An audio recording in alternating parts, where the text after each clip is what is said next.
Welcome back. Quick little update here. So the winds are definitely picking up. I don't know how they got how a bat got in that tree, but I have no way to get it down. Not fighting it. It'll come down on its own terms. Anyways, yeah, winds are picking up. We're under another red flag warning.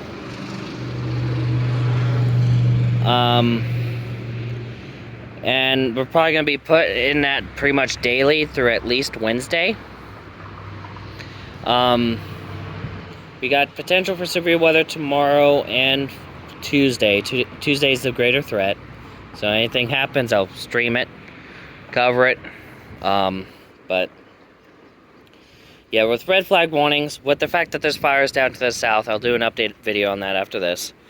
Don't do anything with fire that outside, like no smoking, like no controlled burns, no cooking, like barbecues. To the extreme side, no smoking, no like torches or anything like that outside.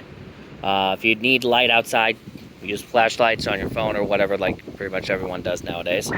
No campfires or anything like that. It's not good weather for that. It's just because of winds, we do not want to risk fires or anything like that, so just be mindful. Outside of that, stay safe out there. Maybe I might catch some dust devils on camera. See you in the next video. Bye.